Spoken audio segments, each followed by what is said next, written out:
Pindaan MA63 ini ke arah mengukuhkan Sabah, Sarawak dan Persekutuan Tanah Melayu untuk membentuk Persekutuan Malaysia. Ia ke arah mengukuhkan, bukan melonggarkan. Apa yang disebut oleh Kinabatangan tadi soal pembangunan, saya bersetuju penuh dengan Yang Berhormat. Memang keadaan pembangunan di Sabah dan Sarawak perlu lebih ditumpu, terutama dalam perhubungan jalan raya daripada bandar ke bandar, kecil atau besar dan ke kampung-kampung. Itu adalah realiti. Yang paling penting sekali ialah soal kerana berada setaraf dengan Semenanjung, Sabah dan Sarawak, maka keselamatan perlu dipertingkatkan, terutama sekali untuk menjamin dalam pembentukan Malaysia ini, keselamatan Sabah dan Sarawak terjamin. Perlu dipertingkatkan keupayaan pasukan keselamatan kita, terutama untuk menjaga perairan antara Filipina dan Sabah, kerana kebimbangan rakyat di situ masih ada.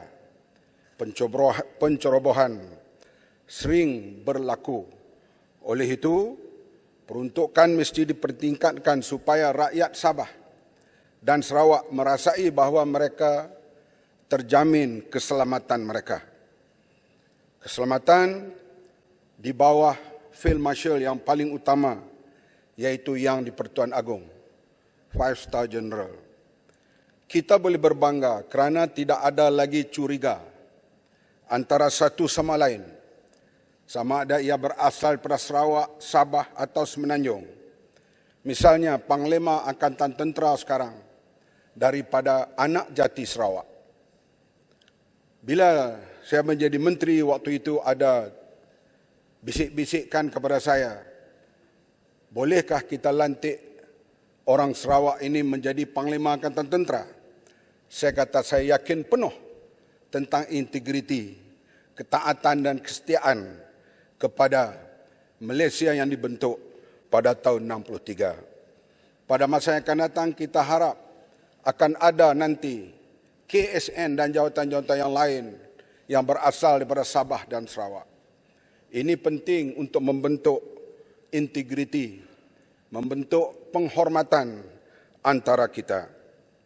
Begitu juga bila dalam perjanjian perkara 20 dan sebagainya, termasuk hal immigration, kita harap kedua-dua negeri ini bersifat berintegriti dan terbuka. Kita merasa sedih kadang-kalanya kita boleh pergi ke Korea Utara, kita boleh pergi ke Cuba, tapi tak boleh pergi ke Sarawak. Ini satu perkara yang menyedihkan. Selepas lulusnya hari ini untuk mengukuhkan perpaduan antara tiga wilayah ini, perkara ini kita harap dapat diatasi, dikurangkan. Melainkan mereka yang ada rekod jenayah, pesanan dan geranta, baru tak boleh masuk di sebuah negeri. Tetapi kerana perbezaan politik dan sebagainya, mesti diizinkan kerana kita pergi kepada kematangan dan integriti. Saya sendiri kadang-kadangnya berasa menitis air mata. Bila dah sampai di Kuching, diarahkan patah balik. Kenapa tak boleh masuk? Sedangkan saya boleh masuk ke mana-mana negara. Hatta nak masuk Israel pun boleh kalau kita mahu. Mereka boleh cop di sekeping kertas tanpa cop di pasport. Oleh itu kita harap perkara ini dapat dipertingkatkan supaya nilai integriti wilayah ini dapat dipertahankan dengan kuasa-kuasa yang diberi. Sabah, Sarawak, Semenanjung, ya ada kuasa istimewa kepada suatu wilayah itu, gunalah sebaik mungkin. Sebab itulah kita harap dengan kita bersama meluluskan pindaan perlembagaan ini, kita harap betul-betul Sabah, Sarawak, Semenanjung berada setara, terutama di sudut pembangunan. Kita bersetuju Bila kita pergi ke sana, kita boleh melihat ketinggalannya mereka terutama dalam infrastruktur, termasuklah jalan-jalan raya, termasuklah sekolah, termasuklah dalam bidang pertanian dan sebagainya. Ini kita akui bersama, mesti dipertingkatkan. Dan juga penguasaan kapitalis tempatan dan luar, sama ada daripada dalam negeri itu sendiri, yang mengautkan kekayaan. Bahkan musim pilihan raya ini, kita lihat toke-toke balak ini menentukan arah tuju negeri. Ini yang kita tidak mahu berlaku dalam satu negara. Biarlah rakyat dan parti-parti politik yang berwibawa menentukan arah tuju pembangunan sebuah negara, integriti sebuah negara. Bukan toke-toke balak. Pengaruh toke-toke ini begitu hebat sekali. Seperti apa yang berlaku di New Caledonia sekarang ini. Bagaimana peranan toke-toke ini boleh mengubah pemikiran penduduk di situ untuk menyokong kuasa mana yang mereka mahu. Dan ini soal giant dalam hal ini mesti dikurangkan pada masa yang akan datang. Termasuk di Semenanjung ini pun kita lihat bagaimana One NDB cuba mengubah pendirian politik Malaysia sampai dibicarakan di seluruh dunia hal One NDB ini. Sampai Hollywood nak buat filem, dah dicari pelakon bagaimana wajah bekas Perdana Menteri, wajah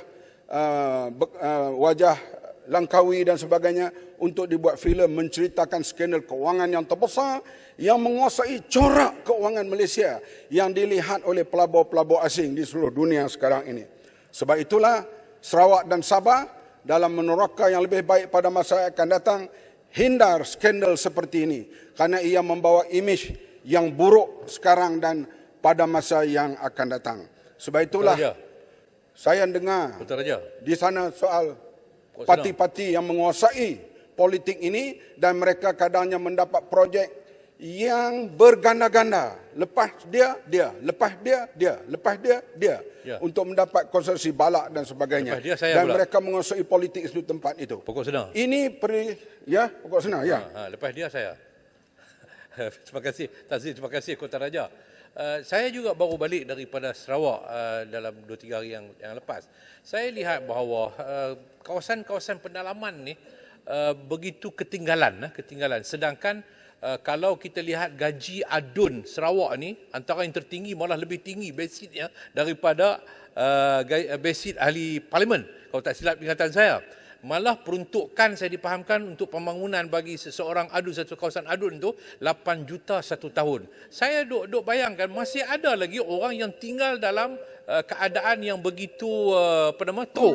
Jadi sepatutnya kalau saya impikan, kalau 8 juta itu untuk satu kawasan parlimen di Semenanjung, saya fikir saya pun boleh buat setahun 100 buah rumah yang bernilai 40,000 untuk beri kepada rakyat. Tapi tidak berlaku di Sarawak. Ya, saya bersetuju yang perlunya kita ambil tanggungjawab bersama. Tak kira daripada Sabah, Sarawak atau Malaysia, kita baiki pada masa yang akan datang supaya nilai integriti itu dapat dijelmakan kembali dan Malaysia akan muncul sebuah negara yang kembali menjadi harimau di Asia Tenggara ini pada masa akan datang. Terima kasih Tan Sri Speaker.